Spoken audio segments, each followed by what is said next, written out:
I'm going to explain today why I chose a Beneteau Antares 30S,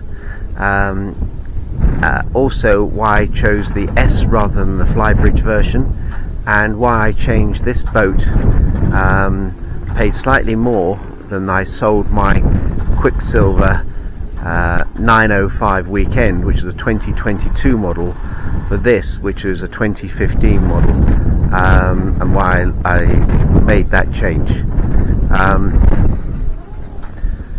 First of all, I'm just going to give you a little bit of a view of the outside of the boat. Excuse the wind, it's very windy today down on the south coast.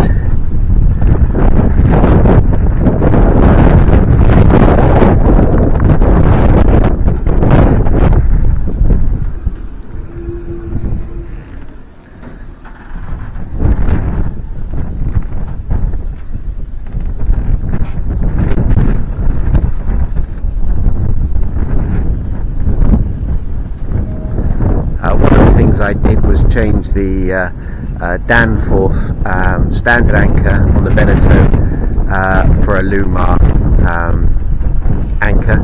I feel much more confident with this anchor, and it's slightly heavier as well.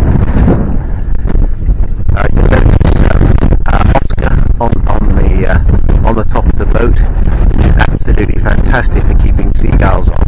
We've actually got two of those on our house, which also work very well.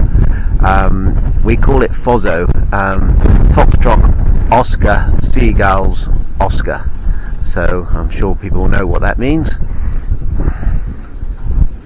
I'm also very keen to have line defenders, so you actually rubbers that can actually take the strain off all the cleats when we've got a heavy wind. So one of the things I like about it, we've got a very good bathing platform. What I don't like is the three step ladder. I think it should be a 4-step ladder. It's a little bit of a push up until get to the top, particularly if you're swimming. I have added another grab bar at the back, which makes it much easier to get out of the boat if you've been swimming, which is also very strong. Now, one of the things that putting that in, because it's a double skinned bulkhead, was I put a inspection hatch in the back, which we can see here, which allows me to get to the bolts at the back.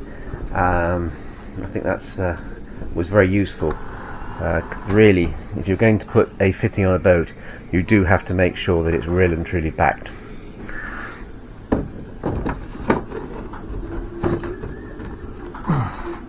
It's a very safe, comfortable cockpit. Another thing that I've added more recently is a camera, which is quite useful when you're reversing. I looked at the Raymarine camera, which was about £720 plus someone to fit it and run the Ethernet cables and everything, and via a forum they suggested I get this one from AliExpress, which was £20. Yes, it took a bit of wiring to get all the cabling through to the back of the Axiom Pro plotter, and then the other thing is that Raymarine use a completely set of IP addresses, and using a forum and ChatGPT, I was managed to program that, and it's all gone in very successfully. And in fact, I'll just go through the cabin, and you'll see on the Axiom Pro the camera, and it's quite a good display, quite useful. One of the other reasons for having the Beneteau Antares was it was a single engine and shaft driven. I'm not a great fan of outdrives. Yes, they're much easier to control.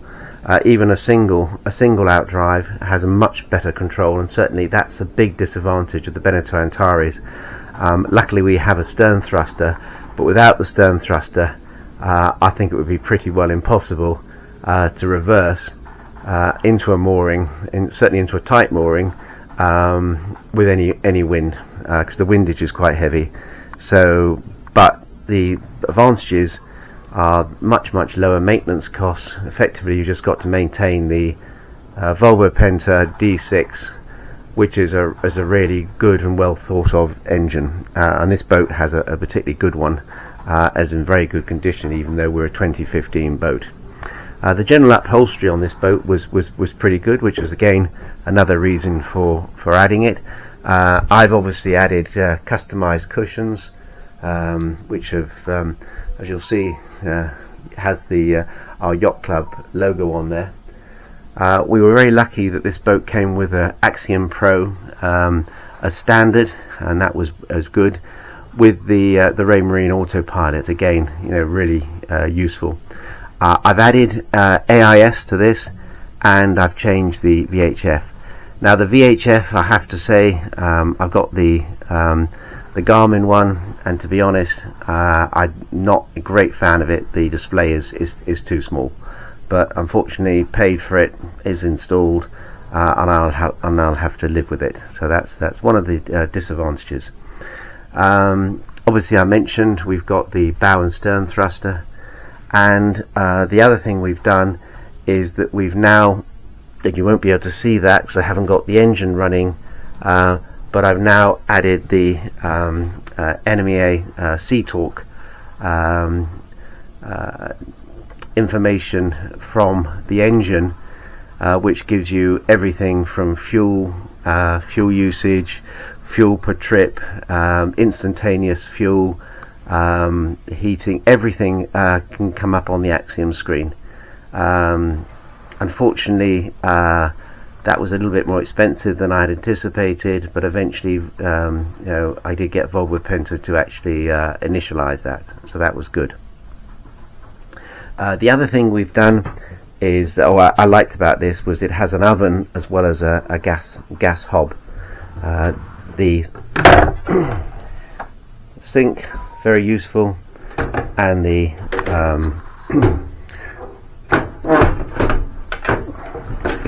burner cooker underneath there. We took out the microwave, which was underneath the oven, and we've used that for storage, and I've since put in extra shelves for plates and bowls, glasses, etc.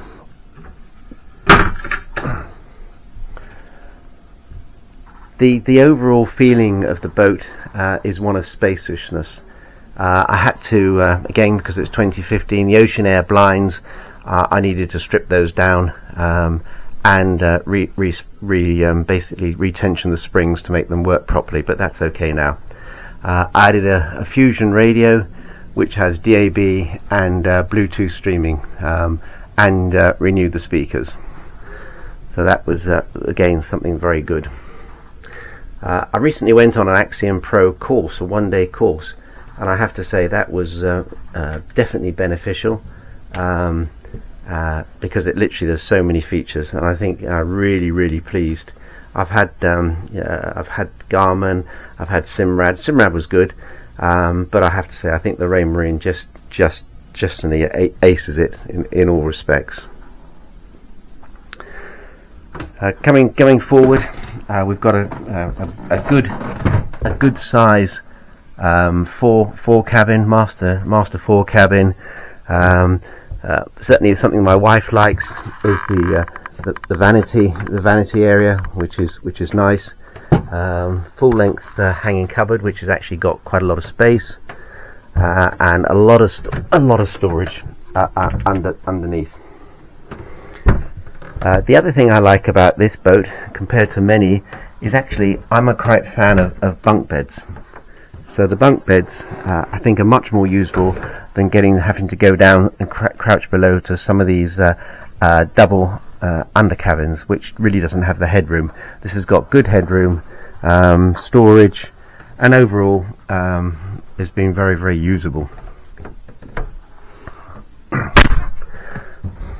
The heads is a good size. I'm more than pleased with that.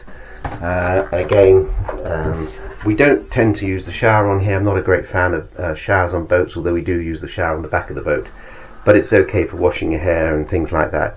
But it's a good size, so we're more than happy with that. One disadvantage and is engine access. You have to remove the carpet.